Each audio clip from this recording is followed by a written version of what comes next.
क्या आप जानते हैं मुर्दे के साथ कब्र में 3 दिन तक क्या होता है? मेरे अजीज, एक दिन मरना है, आखिर मौत है।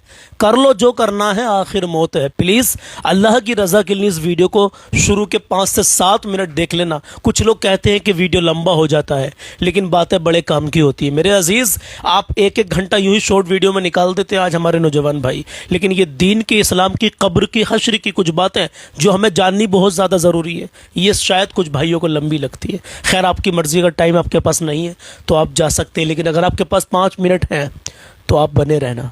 आइए सुनते हैं मुफ्ती सलमान अजहरी साहब को। पहली बार आए हो तो प्लीज़ फॉलो कर लेना फेसबुक पे, यूट्यूब पे देख रहे हो तो सब्सक्राइब कर लेना, क्योंकि हम हमेशा आपको अच्छे और सच्चे ही पैगाम देते हैं।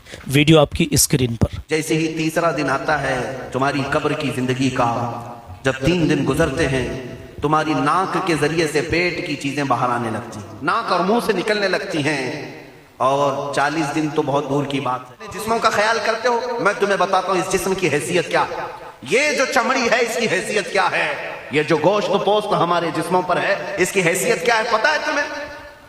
इसको सजाने के लिए औरतें 2-2 घंटा शीशे के पास खड़े होकर मेकअप करती रही।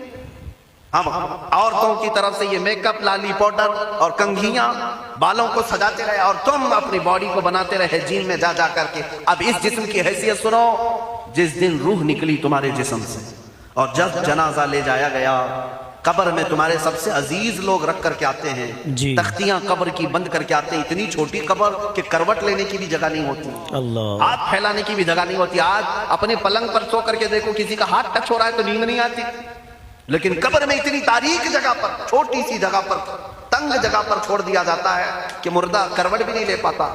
फिर प्लस उसको ऊपर से, नीचे से, पेट से बांध करके रख दिया जाता है। तुम्हें पता है अब हुक्मा ने जो लिखा है वो सुनो बुजुर्गों ने।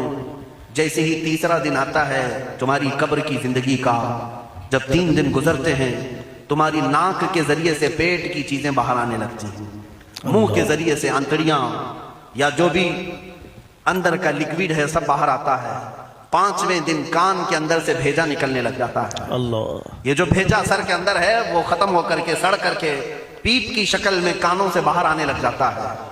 नाक और मुंह से पेट की चीजें, कलेजा, खून बन जाता है, दीगर चीजें सब कान और नाक और मुंह से निकलने लगती हैं। और 40 दिन तो बहुत दूर की बात है, 8वें दिन उसका पेट फट जाता है। अल्लाह, पेट फूलते फूलते फट जाता है, और जैसे ही पेट फटता है कब्र में कीड़े पैदा किए जाते हैं। अल्लाह, तुम 1000 कोशिश कर लो लेकिन वो कीड़े उसी के लिए पैदा ही किए जाते हैं, उनकी ग़िज़ा है।